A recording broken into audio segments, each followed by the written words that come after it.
होकर जब ज्ञान परिपक्व होता हो तो क्या समझ लेते हैं कि मैं कुछ भी नहीं कर रहा हूं, अपने आप हो रहा है। इंद्रियां इंद्रियों में, गुण गुणों में, तत्व तत्वों में वर्त रहे हैं। मैं तो साक्षी भाव में सब देखे जा रहा हूं, कुछ नहीं है। न दुख है न सुख है, न सर्जन है विसर्जन है, न जन्म है न मरण है, कुछ है ही नहीं है। ये तो एक तमाशा है, अपने आप हो रहा है कुछ भी नहीं, भ्रांति है, कुछ नहीं है। तो जो कर्तापना का अभिमान नहीं स्वीकारते हैं, दुख सुख में चलित नहीं होते हैं, मेरा तेरा का जिनको कुछ आसक्ति नहीं है, सबको साक्षी भाव में देखे जा रहे हैं, वो जीवन मुक्त है, वो ब्रह्मज्ञानी है, जीवन मुक्त है। वो उनको कर्म लिपायमान नहीं होता है, बंधनीय नहीं होता है, उनका जन्म मरण नहीं होता है। आप रोज माला फिराओ, रोज दान पुण्य करो, रोज तीर्थ यात्रा जाओ, इससे भी मुक्ति नहीं होती है। क्यों? कि आप बहुत यात्रा करेंगे तो भी अभिमान होगा कि मैंने 4 धाम किया, मैंने इतना दान पुण्य किया, मेरा नाम लिख देना, तो भी अहंकार आता है उसमें। जहां मैं हूं, मैंने किया, वहां बंधन है। तो अच्छा मैं करता हूं तो जाहिरात करता हूं, छापे में, न्यूज़पेपर में आ जाता है, लेकिन जो मेरे से भूले हो जाती है वो कोई देखता नहीं है, उसको मैं छिपा लेता हूं। लेकिन सरकार के यहाँ इस प्रकार का ऑटोमेटिक कंप्यूटर लगा हुआ है कि अच्छा और बुरा दोनों उसमें आ जाता है, उस एक्सरे में, और दोनों कर्मों का डिवाइड करके शुभ अशुभ दोनों खाते में जमा हो जाता है, और दोनों आपको भोगना पड़ता है। तो आप सुखी होते हैं तो समझते हैं कि मैंने कुछ पुण्य किया है, इसका फल है। अब दुखी होते हैं तो फिर दुख का कारण ढूंढते हैं, वो ढूंढने से मिलता नहीं है, क्योंकि हमेशा गुप्त रखा वो कहीं जमा है, वो मिलता नहीं है। तो दुख और सुख दोनों जो भोगता है जीव, वो उसी का कर्म का फल है।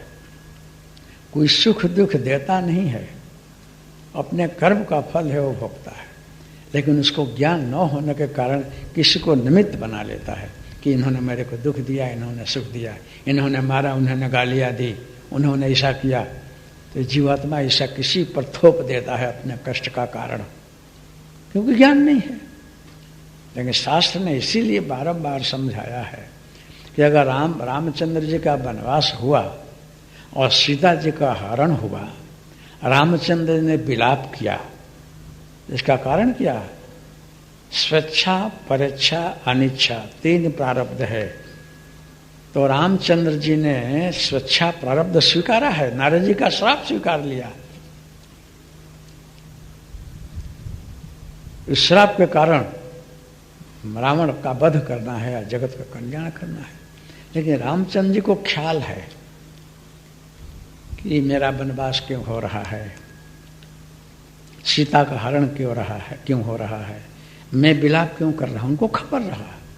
लेकिन उनको खबर होते हुए बड़ा अच्छा नाटक किए हैं। वो परमात्मा है, उनको करने आता है कि जीव को समझना मुश्किल हो जाए। वो हंस भी लेते हैं, रो भी लेते हैं, विलाप भी कर लेते हैं, फिर भी वो सबसे पर हैं। वो एक ड्रामाटिस्ट हैं, वो एक डायरेक्टर हैं, संचालक हैं वो। लेकिन हम लोगों को दुख होता है, हमको ज्ञान नहीं है। इसलिए भगवान कृष्ण को व्याध ने बाण मारा, यही प्राची में कृष्ण का स्थूल विसर्जन हो गया। एक परमपिता परमात्मा आनंद कंत ब्रजेंद्र श्री कृष्ण चंद्र लीला पुरुषोत्तम, जो सारे महाभारत में अछूते रहे, कोई अस्त्र शस्त्र उनको स्पर्श नहीं किया, अर्जुन को साथ में रख करके सारथी बन करके विजय दिला दी और सब राजपाट देकर निकल गए। अब उस परमात्मा को एक बाण व्याध ने मारा, उसमें शरीर छूट जाए क्यों? उनको ख्याल रहा कि ठीक है, जब आकर व्याध हाथ जोड़ता है तो बोलेंगे तेरा दोष नहीं है, तेरे से हमको शरीर छूटना ही था, वही निमित्त बनता। क्योंकि बाली को इसी तरह से मारा रहा उन्होंने, तो इस जन्म में तेरे बाण से मैं मरूंगा, ये स्वीकारा। अब कोई देख लिया होता तो व्याध को बहुत मारता कि तूने क्यों मारा कन्हैया को। तो ये सब शास्त्र पुराण बाँचने का, सुनने का अर्थ ये है कि सुख और दुख में निमित्त कोई बनता है, लेकिन पहले से ही सब चला आ रहा है। तो जो व्यक्ति ये समझ ले कि सुख दुख का कारण जो अपने शुभ कर्म है, तो हम किसी भी कर्म को जब से हम होश में आए, समझ गए, तब से खराब कर्म ना करें, लेकिन अच्छा करो कोई बुरा करो। इससे ऊंचे उठने के बाद आप ये मान लें कि कर्ता धर्ता मैं है ही नहीं हूं, तो वहां से कर्म की पूर्णाहुति हो जाती है। वहीं से कर्म की पूर्णाहुति है जब से आप जग गए हों, और जगने के बाद ये आप निर्णय कर लें कि अंदर बैठा हुआ शुद्ध बुद्ध आत्मा जो है सोहम ब्रह्मोस्मि है, वो साक्षी स्वरूप है, कुछ करता धरता नहीं है, और ये सारी सृष्टि उसी की है, मैं भी उसी का हूं, अथवा मैं उसी का स्वरूप हूं, हर जगह मैं ही हूं। श्वास ले रहे हैं, सो चल रहा है, न छोड़ रहे हैं, हम चल रहे हैं, सोहम में जिया करें। उस दिन से आपके सारे कर्म क्षय होने लगते हैं, संचित तो होंगे ही नहीं, क्रियमाण नहीं होगा। जो स्थूल में प्रारब्ध है, जो आपने स्वीकार लिया है, वो पूरा होगा, लेकिन वो भी बड़ा हल्केपन से पूरा होगा, कष्ट नहीं होगा, आपको व्याधि नहीं होगी, व्यथा नहीं होगी, क्योंकि आप ज्ञानी हैं। भीष्म पितामह जी बाण सैया पर पड़े 6 मास पड़े हैं, स्वीकारा है कि हम जल्दी न मरे, उत्तरायण दक्षिणायन का प्रश्न उपस्थित है, लेकिन ये पांडव न कौरव मेरे हैं, उनको थोड़ा सा भास रहा, इसलिए कभी कभी दुख होता रहा। बाण सैया पर पड़े भी देख रहे हैं, और जब कोई आकर पूछता है तो बोलते हैं क्या करूं, मैं सब कुछ जानता हूं कि असत्य है, मिथ्या है, फिर भी मन से स्वीकारा हुआ है कि ये पांडव मेरे हैं, कौरव मेरे हैं, ये सब मेरे संतान हैं, ये जिन आंखों से मैं देख रहा हूं इनसे मेरा दुख होता है। भीष्म पितामह ने भी बोला है, होना नहीं चाहिए, लेकिन मान लिया है इसलिए हो रहा है। पुत्रों पुत्रियों को जवाब दे रहे हैं। तो ये स्वीकार लेना जो है, मान लेना मेरा है, वही कष्ट है। बाजू किसी के घर में चोरी हो गई, लाखों रुपया चला गया, उसकी कमाई गई और रो रहा है, और हम बैठे हैं दूर, हमको कोई चिंता नहीं है कि मेरा नहीं गया,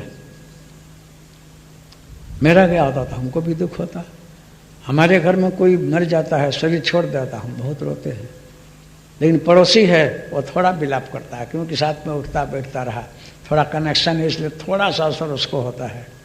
और 1 माइल दूर कोई सुनेगा तो अच्छा मर गया, बात करते जाएंगे, गांठिया न चाय पीते जाएंगे, नाश्ता करते जाएंगे, और बात भी करते जाएंगे, बेचारा चला गया, कुछ दुख नहीं है। तो जहाँ मेरापना है, आसक्ति है, ममता है, वहीं दुख है। तो ये आत्मज्ञान के बाद ब्रह्म भाव आता है, वो जीवन मुक्त अवस्था है, और जीवन मुक्त अवस्था में कोई कर्म बंधन ही नहीं होता है। आपको अगर मुक्ति प्राप्त करनी हो तो आपको जटा बढ़ाने की जरूरत नहीं है, भगवा कपड़ा पहनने की जरूरत नहीं है, कोई आश्रम और संप्रदाय बदलने की जरूरत नहीं है। आप जिस भेष में हैं उसी भेष में रहें। आप कोट शर्ट पतलून पहने, टाई बांधे, नो प्रॉब्लम, लुंगी पहने, कोई प्रॉब्लम नहीं है, सफेद नीला पीला लाल पहने से कोई मतलब नहीं है। आप अंदर कैसे हैं ये खास बात है। अगर आप अंदर हमेशा अपने ब्रह्म भाव में रहते हैं, सोहम की लहर आपके श्वासोश्वास में चल रही है, ठंडी ठंडी, ब्रह्मोस्मि का भाव आपके अंदर खिला हुआ है, ब्रह्म सत्यम जगत मिथ्या बिल्कुल अंदर से मस्त है आपके अंदर, कर्ता धर्ता आप अपने को नहीं मानते हैं, सहज में जो हो रहा है वो होने दे रहे हैं, कर्तापना का अभिमान भी नहीं है, मेरा तेरा नहीं है, और मस्ती में आप जो उपस्थित है उसमें आप खुश हैं। तो आपका एक एक क्षण जो है, जो प्रारब्ध शरीर का है वो पूरा हो रहा है, चलते जा रहा है। और जब आप जिंदे जिंदे मुक्त हैं, शरीर छोड़ने के बाद तो प्रश्न ही कहा जन्म मरण का, पूरा हो जाता है। मुक्ति कोई फल नहीं है कि खिलाने से आपका कल्याण हो गया, नहीं। हजारों वर्ष तपस्या करे, मुक्ति नहीं मिलेगी।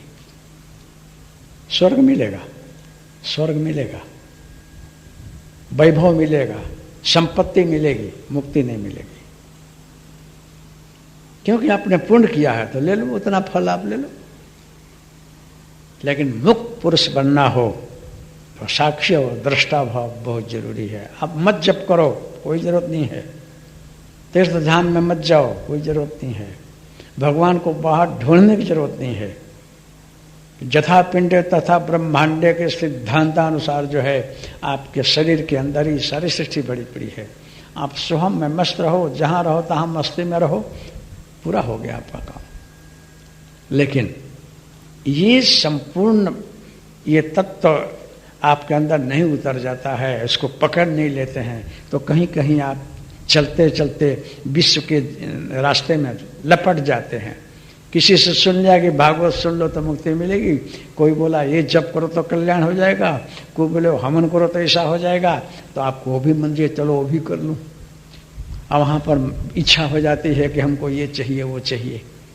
कभी दुख सुख पड़ा तो भगवान से प्रार्थना भी कर लेते हैं कि हे भगवान हमको ये देना वो देना। तो जब हम मांगते हैं तो आसक्ति होती है, ममता होती है, वो बंधन आ जाता है। आज जो पुरुष भगवान से कुछ भी नहीं चाहता है, हमारे ऊपर दुख आवे कि सुख आवे, मैं दुख को भी सुख समझता हूँ। सुख और सुख तो सुख ही है, लेकिन वास्तव में सुख भी नहीं है, दुख भी नहीं है।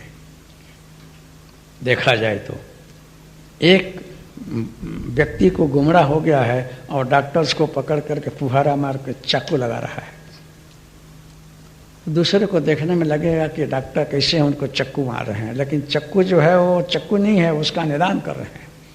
और से ही आप दूसरे को आप चक्कू मार दे तो गुनाह हो जाएगा। लेकिन डॉक्टर का मारा हुआ चक्कू जो है चक्कू नहीं है, वो आपके भले के लिए हो रहा है। तो जो आपके अनुकूल घटना घटती है उसको आप सुख समझ लेते हैं। सब कुछ मेरे अनुरूप हो रहा है, वो सुख है। हमारे विपरीत कुछ घटना घटती है तो उसको हम दुख मानते हैं। लेकिन ईश्वर बोलता है कि एक ऐसी चैतन्य शक्ति है जो अणु अणु में अखंड व्याप्त है, जो तुम्हारे अंदर के जीव भाव को हटा रहा है। तुम उसी के स्वरूप हो, लेकिन तुमको आगे ले जा रहा है।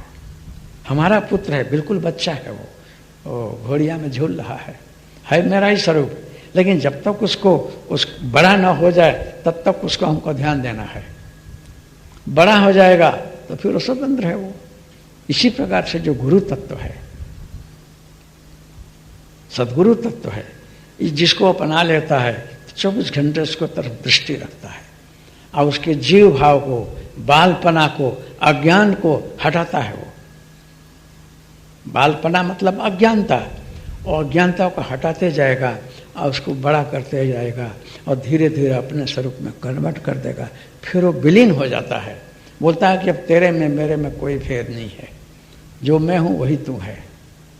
अब तू समझ ले कि तुम क्या है।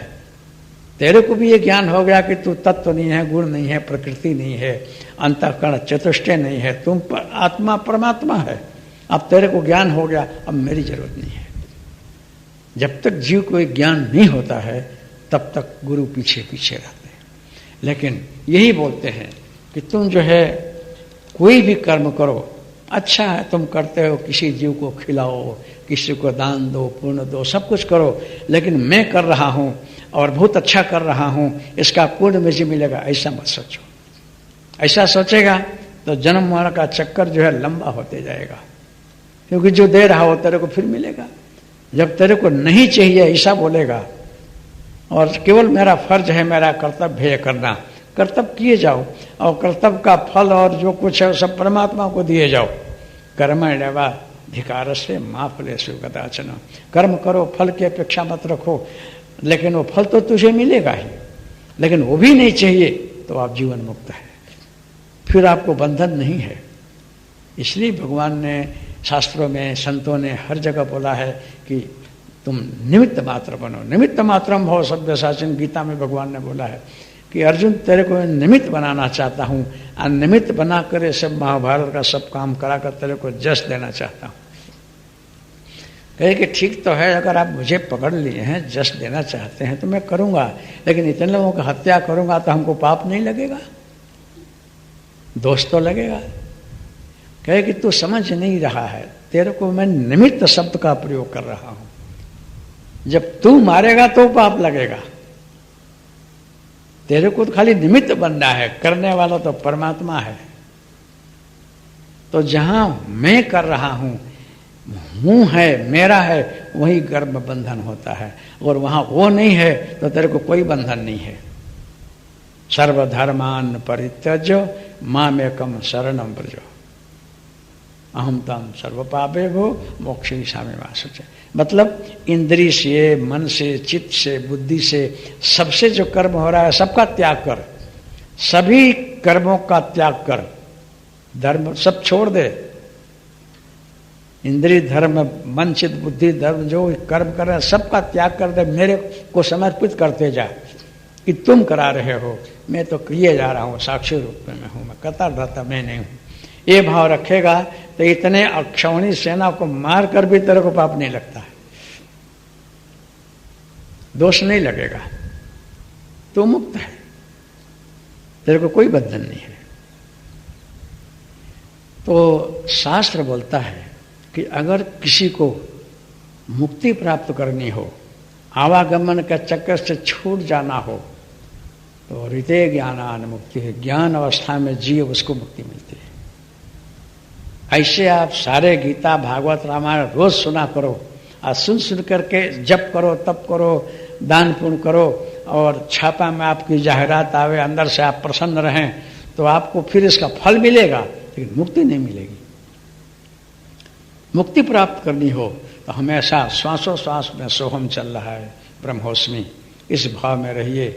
और ये शरीर के अंदर आप बैठे हुए हैं, जो कुछ कर्म हो रहा है, शुभ कर्म हो, जान सुन बूझ करके अयोग्य न हो, और वो कुछ भूल भी हो जाए, कोई कीड़े मकोड़े मर गए, किसी से आपको दुख लग जाए, ये हो गया, तो ध्यान मत दो,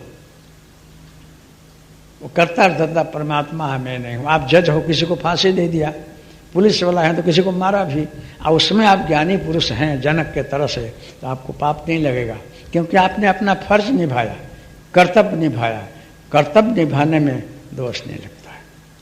इसलिए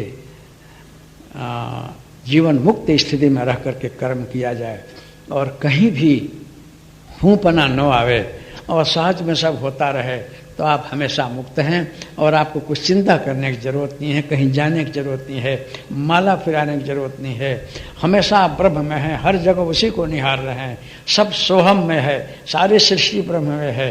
तो दुनिया के दुख सुख को देखा करो, आप मस्ती में रहो, और मस्ती में रह करके साक्षी दृष्टा भाव में सब देखा करो, किया करो, आप बंधन मुक्त हैं। इसके लिए आपको कुछ करने की सुनने की जरूरत नहीं है। तो सृष्टि परमात्मा ने बनाया है। नदी किनारे बच्चे घर मकान बनाते हैं, खेलते हैं, अब जाकर मिटा दो तो रोने लगते हैं, हमारा घर आपने बिगाड़ दिया, हमारी गाय को मिटा दिया, ये मिटा दिया। है सच्चा? नहीं, उसके लिए सच्चा है। इसी प्रकार से ये भी सच्चा नहीं है, आपके लिए सच्चा है, लेकिन वो पिता के लिए सच्चा नहीं है, भ्रम है ये। इसलिए आप इस प्रकार से जिए और रहिए तो कल्याण होगा। अब कल जो है, जड़ क्या है, चेतन क्या है, जीवन मुक्त अवस्था क्या है, विदेह अवस्था क्या है, इस जगत में ज्ञानी अज्ञानी कैसे रहते हैं, वगैरह वगैरह विषय पर कल मैं फिर सुनाऊंगा। आज का विषय यहीं रहने देता हूं, कल फिर कि जो ये जगत है इसके अंदर कैसे रहना। अब इसके लिए कोई कोई तपस्या करते हैं, साधना करते हैं, उपासना करते हैं, शक्ति की उपासना, कोई ब्रह्म की उपासना करता है, लेकिन बात सब एक ही है घुमा फिरा करके। शक्ति है, पराशक्ति है, कुंडलनी है, बात वहीं की वहीं है। नदियाँ एक घाट बहु तेरे, कहत कबीर बचन के फेरे। अब रही बात है साहब की लोग भजन साधन करते हैं, कोई बोला कि इनको हनुमान जी मिले हैं, उनको माता जी प्रत्यक्ष हैं, उनको शंकर दादा प्रत्यक्ष हैं, ठीक है, लेकिन प्रत्यक्ष करके भी कभी कभी लोग भटक जाते हैं। किसी की जो भगवान का दर्शन हो जाता है, अब भगवान का दर्शन करके भी जीव भटक जाता है। क्यों? उसको ज्ञान नहीं है। इसीलिए लिखा है ऋते ज्ञानान मुक्ति है, ज्ञान के बगैर मुक्ति नहीं है। ज्ञानी बनो, लेकिन ज्ञानी बनकर भी सब कर्म किया करो, क्योंकि ज्ञानी बन जाओगे फिर भी आप नकम्मा नहीं बैठ सकते हो। श्वास लेना ही पड़ेगा, हाथ हिलाना ही पड़ेगा, पैर को चलाना ही पड़ेगा, खाना खाना ही पड़ेगा, मुख से बोलना ही पड़ेगा। तो ज्ञानी होकर क्या बोलेंगे आप? अलग भाषा तो नहीं आएगी। तो ज्ञानी उसको बोलते हैं कि जो भक्तिमय हो। आप भक्त उसको बोलते हैं कि ज्ञान से भी ओतप्रोत हो। कोरा ज्ञान भी शुष्क ज्ञान है, आप कोरी भक्ति भी बेकार है, उसमें भी कुछ नहीं मिलता है, अज्ञानता रहती है उसमें। तो भगवान को पाकर भी कभी कभी हमको कुछ नहीं मिलता है।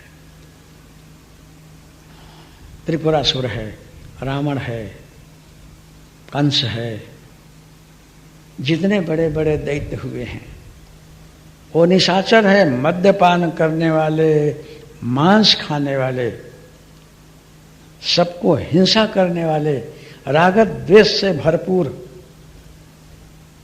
कोई देवी संपदा उनमें है ही नहीं है। वो असुर लोग भी शक्ति की उपासना करते हैं, चित्तवृत्ति निरोध करके कि चलो भगवान में मन लगा दो, और उसी दिशा में मन लगा करके ओम नमः शिवाय, ओम नमः शिवाय, ब्रह्मणे नमः, ब्रह्मणे नमः की जगदम्बा की उपासना किया, वर्षों तक जप करते हैं। तो जप करने के बाद जिस देव की उपासना करते हैं उस देव को आना ही पड़ता है। कोई किसी की मजदूरी नहीं रख सकता है, देना ही पड़ेगा। आओ देव आ करके बोलते हैं कि ब्रह्मपुरी क्या चाहिए, प्रत्यक्ष दर्शन हो रहा है और वरदान में ले रहा है कि मेरे जैसा कोई बलवान न हो, धनवान न हो, शक्तिशाली न हो, मैं अमर हूँ, सब जगह ऐसे ऐसे वस्तु मांग लेते हैं। आओ शक्ति, ओ ब्रह्म, ओ परमात्मा आशीर्वाद देकर चला गया। उसके बाद हम अपनी तपस्या का जो फल है, जो शक्ति है, उसका हम दुरुपयोग कर रहे हैं। यज्ञ होम ब्राह्मण गौ अपाही अन्यों का हम हिंसा कर रहे हैं, राक्षसी वृत्ति का प्रचार कर रहे हैं, आसुरी संपदा का पोषण कर रहे हैं। इस दिशा में हम बह जाते हैं। तो ये नहीं मानना चाहिए कि भगवान मिल जाएगा तो हमारा कल्याण हो जाएगा, जो कि ठीक है, भगवान मिल जाएगा। तो आपने मन में धारण कर रखा है कि सोने का मकान बना लूँगा, ना रिद्धि सिद्धि मांग लूँगा, ना बड़ा शक्तिशाली बन जाऊँगा। ये छोटी मोटी सिद्धियाँ आपके अंदर बैठी पड़ी हैं, कदाच आप लोगों ने मांग लिया तो आपको भगवान ने दे दिया, लेकिन इससे आप ज़्यादा बंधन में आ जाते हैं, कष्ट में पड़ जाते हैं। क्योंकि जितने लोगों को प्रत्यक्ष भगवान असुरी तत्वों को मिले हैं, भगवान मिले हैं, उनको परेशानी हुई है, जन्म मरण के चक्कर में पड़े हैं और अधोगति पाए हैं। तो भगवान का मिलना भी कभी कभी दुखदायी कष्टदायी हो जाता है। इसीलिए हृदय ज्ञानान मुक्ति, ज्ञान बहुत जरूरी है। अगर कोई संत और सिद्ध समर्थ गुरु की कृपा जरूरी है कि भगवान मिले तो क्या मांगना, तुमको जीना कैसे, श्वासों श्वास में क्या भावना रखनी, तुम क्या हो और किस लिए जन्मे हो, क्यों नहीं उस अपने लक्ष्य की तरफ पहुंचो, ये बोध ज्ञान दे। और उसके बाद जो है भजन साधन करें तो आपको कदाच भगवान भी मिल जाएंगे, तो आप अच्छी वस्तु मांगेंगे। लेकिन ऐसे ज्ञानी, तत्वज्ञानी, तत्ववेत्ता पुरुषों भगवान की जरूरत रहती ही नहीं है, वो यूं ही मुक्त हो जाते हैं। भगवान उनके पास अपने आप आते हैं। जैसे कि सेवरी के पास भगवान पहुँचे, मतंग ऋषि ने आशीर्वाद दिया, सेवरी के पास पहुँचे और खुश हैं भगवान, कुछ नहीं मांगती है वो, बस आपका रोम रोम में नाम चला करे, इसके सिवा कुछ नहीं चाहिए। प्रभु बोलते हैं कि नवदा भक्ति सुनेगी, तो हाँ, तो सुनाया, कर विचार सुन धर्म मन माहे, सेवरी तुझे नवदा भक्ति सुनाना चाहता हूँ। अब बड़ी अच्छी चीज़ सुना रहा हूँ, ज्ञान भक्ति दोनों दे रहा हूँ, इसको मन में रखना, मन रूपी तिजोरी में रखना, अलग मत रखना, नहीं तो इसी अमूल्य वस्तु पड़ जाएगी तो फिर नकमी हो जाएगी। सुन धरु कहाँ, मन माहे। सेवरी को सुनाया और अंत में फिर बोले कि सकल प्रकार भगत दृढ़ तोरे, तेरों में तो 9 के 9 भक्ति भरा पड़ा है। एक अनपढ़ भिलनी जंगली, उसके अंदर सदगुरु ने आशीर्वाद दिया, सब भरा हुआ है। लेकिन असुर लोग तपस्या किए हैं तो भगवान को प्रत्यक्ष ला करके वरदान मांग कर भगवान चले गए, कुछ बोले नहीं है, क्योंकि उसको फल दे दिया। तो फल भी किस प्रकार का होना चाहिए?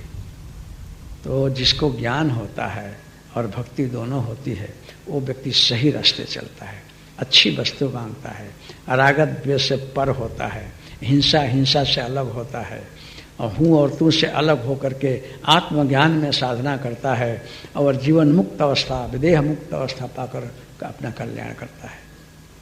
इसलिए कभी कभी जो है बड़ी मुश्किल हो जाती है, समझ नहीं होता है, तो हम अपेक्षा और साकार उपासना में पड़े रहते हैं, साकाम में पड़े रहते हैं। साकाम उपासना कष्टदायी होता है। आपके अनुकूल हुआ तो आप खुश हैं, आपके अनुकूल नहीं हुआ तो मंत्र भी गलत हो जाता है, न गुरु जी महाराज भी ठीक नहीं है और भगवान भी ठीक नहीं है, कृपा नहीं कर रहा है।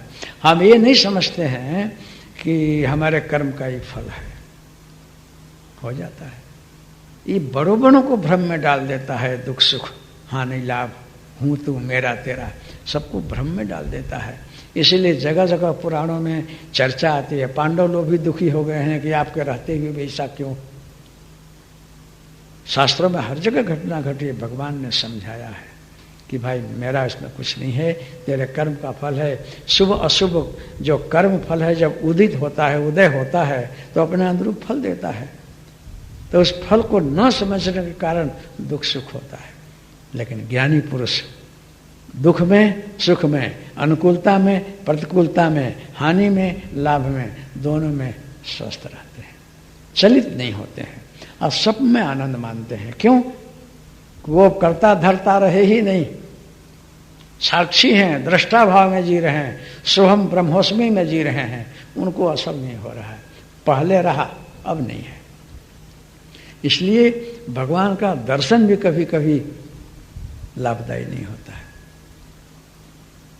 इसलिए अपने को जब इस जगत में आ गए हैं, आप कोई अच्छे ज्ञानी पुरुष का संपर्क लेने का, उनसे जो है कर्म की थ्योरी को समझने का और श्वासों श्वास में ब्रह्मोस्मी न सोहम में जीने का, साक्षी दृष्टा भाव में रहने का, तो आपका कल्याण हो जाएगा। यूं आपको कुछ फल की अपेक्षा हो कि ना हो, अच्छा कर्म किए जाओ, लेकिन उस कर्म में मैं कर रहा हूं ये नहीं मानने का। मैंने दान किया, पुण्य किया, मैंने भला किया, ये नहीं। हमारा फर्ज है, हम फर्ज अदा कर रहे हैं। इस प्रकार से रहेंगे तो अच्छा रहेगा। बाकी अब कल। हरि ओम तत्सत। जय गुरुदत्त। हरि ओम तत्सत।